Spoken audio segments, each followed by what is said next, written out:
So here in our scripture, yes, sir.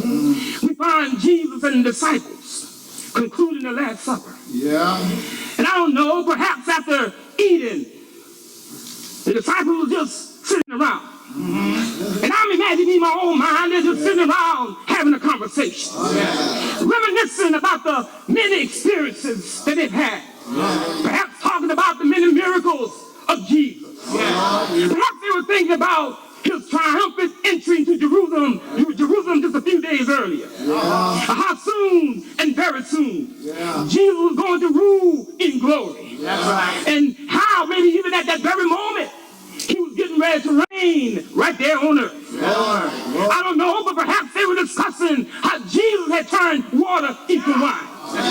Maybe they were marveling at how he took 5 loaves and 2 fish and fed a multitude. Maybe they were talking about the blind man sitting at the gate. I don't know, but maybe they were talking about the lame man crouching by the pool. Maybe they were talking about the deaf man from Decapolis.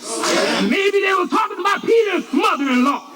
Maybe they were talking about blind Bartimaeus at Jericho. I don't know, but maybe they were discussing Jairus' daughter. Maybe they were discussing Lazarus, who Jesus brought back from the dead. I'm just going back in my spiritual mind, trying to think about what they were talking about. Maybe they were talking about the possessed man lurking in the graveyard. Maybe they were talking about the prostitute waiting at the well. I don't know, but maybe they were talking about the 2 blind men crawling on the corner. I'm trying to figure out what they were talking about. Maybe they were talking about how Jesus healed the man that had palsy. I don't know, but maybe they were talking about the man with leprosy. Maybe they were talking about the man with the withered hand. I'm just trying to think in my own mind. What could they have been talking about? I don't know, but maybe they were talking about the woman with the issue of blood. Maybe they were talking about the 10 lepers in Samaria. I don't know, but I think they might have been talking about a whole lot of stuff. All the miracles, all the experiences that they had with Jesus. And maybe they just finally came to the conclusion, like John, you know what? This fella Jesus has done so much, there's too much in him all.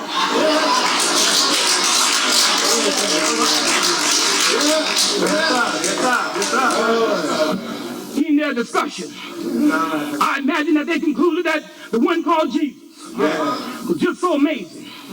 The one called Jesus was just so marvelous. The one called Jesus was just so magnificent. The one called Jesus was just so awesome. The one called Jesus was just so astonishing.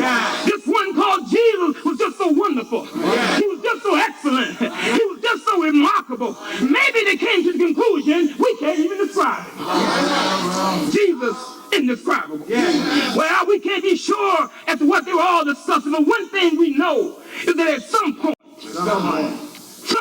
after supper, Jesus shifts the atmosphere and he alters the flavor of the conversation. And he does something that completely baffles the disciples.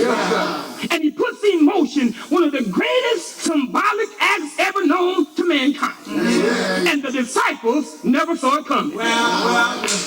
Jesus got up, girded himself with a towel, poured some water into a basin, and began washing the feet of the disciples.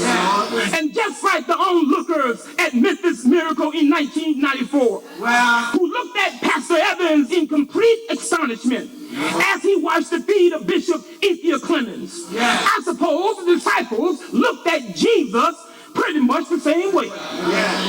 Visualize the setting with me for a moment, if you please, and imagine how Jesus moves from disciple to disciple, bowing down low to wash their feet, washing the feet of each one of them as they looked at him in shock and disbelief.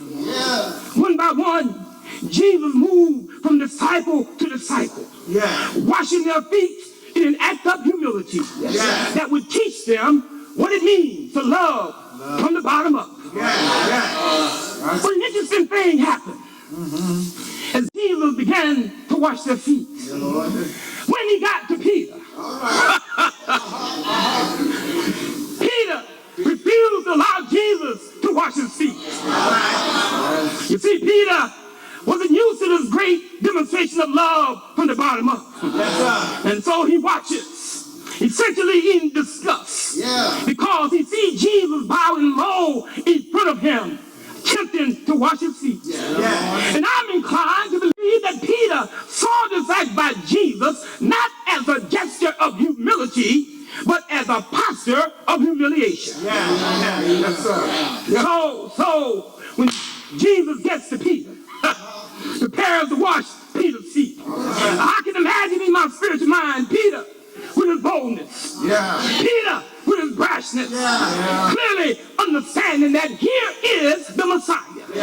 Here is Jesus, Lord. And I can imagine Peter saying something like, Lord, what are you doing?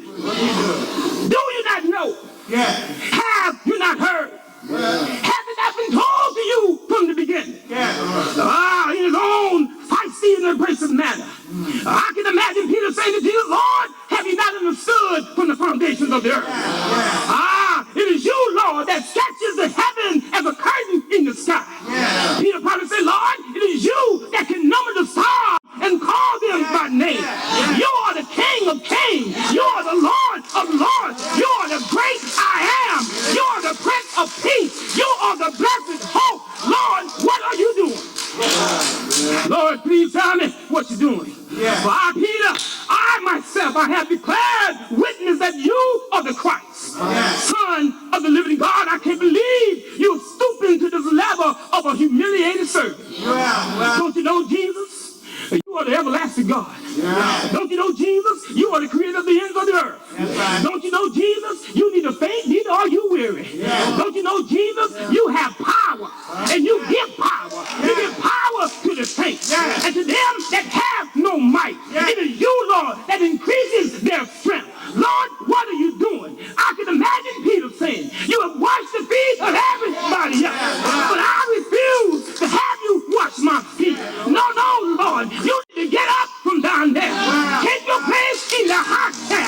You need to get up from down there and sit at the head of the table. You need to get up from down there and take your place as a ruler. You need to get up from down there and take your place as master.